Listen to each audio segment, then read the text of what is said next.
Hi everyone, welcome back. This is Jennifer Nassi with Learning Leaf LLC, and this is video 3 of my 30 videos in 30 days series.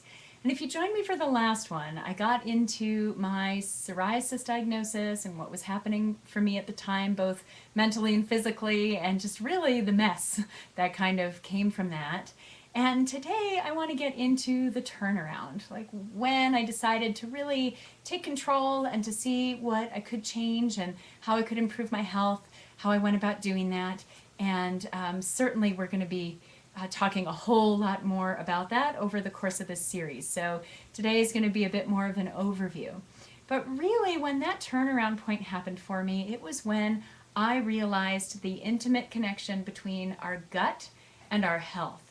When I was diagnosed with psoriasis, I was also having a ton of gut issues. I had irritable bowel syndrome symptoms. I was afraid to leave the house for fear of not being near a bathroom. I didn't want to be stuck on airplanes and, even sleep in bed with my husband because of the awful gas I had going on. These are the things no one ever wants to talk about, right? But they happen.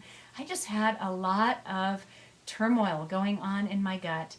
And when I finally realized that if I addressed the gut piece, the psoriasis piece would follow, it was truly a revelation for me. And it didn't happen overnight. It took a long time of healing. If you think about how long it takes for your body to get to that place initially, it's going to take time to heal your system, to really quiet things down and get things back in balance. And so when I work with clients, I talk about it being like the layers of an onion, right? You just got to keep peeling back, working on new pieces, getting things into balance, and letting the healing take place over time. So, but now I really am what I would consider, I'm like the healthy gut gal. I am all about figuring out what is going on in there for people and how that connects to whatever health conditions or symptoms they might be experiencing. So, some of the things that can happen when we have an unhealthy gut is, yes, there's all these uncomfortable symptoms, but that's just the beginning of it, right? There's malabsorption of key nutrients that you need to regulate your body processes and to heal. There's also inflammation that happens when our gut is disrupted like that. And really we now know that inflammation drives most of the disease processes that are out there. So when I looked at turning things around, I had to look at a few different pieces. I have to look at optimizing digestion to make sure things are running smoothly and efficiently, making sure that toxins are being eliminated out of our systems efficiently, and looking at the inflammation driving foods, because believe it or not, there are things that we put in our body that fuel that inflammation response and therefore whatever disease process we have going on. And then also learning about the anti-inflammatory foods that can help things run smoothly, can help our systems heal, can help quiet that inflammation response going on in our body.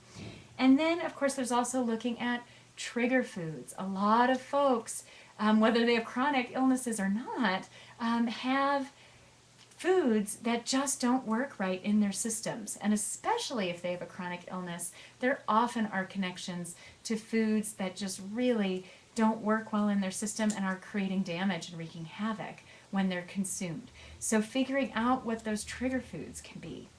And then, of course, the piece about chronic stress. And as I mentioned in my first video, one thing that's been out of balance for me right now, it's not just diet. There are a few things that I can tweak and clean up, and we're going to be talking about that.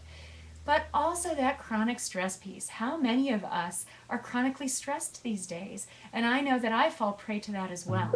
Well, the thing with chronic stress is that, yes, that releases hormones that also drive that inflammation response. And if any of you are having weight gain around the middle that just seems persistent and doesn't want to be gone, chronic stress can be a big culprit of that. So really looking at that piece as well. And when I think about the holistic piece of how I work with people, it is looking at diet, and yes, I get all geeked out about it and how our systems work and getting in there and working on healing that. But it's so much more. You are so much more. I am so much more than just the food that is consumed, right? We also have our relationships, our career, our spiritual connection, our exercise, all of those pieces. And then more than just what we eat, it's how we eat and where we eat and with who we eat, that mindfulness piece. So we are going to be going into all of those things, and I can't wait to start sharing some of that information with you and also some of the tips that I use for myself that can be helpful for you too. So stay tuned. I look forward to being back tomorrow, and we can get started really diving into some of these pieces and how I know they affect myself and my clients and how they also might apply to you. Enjoy the rest of your day.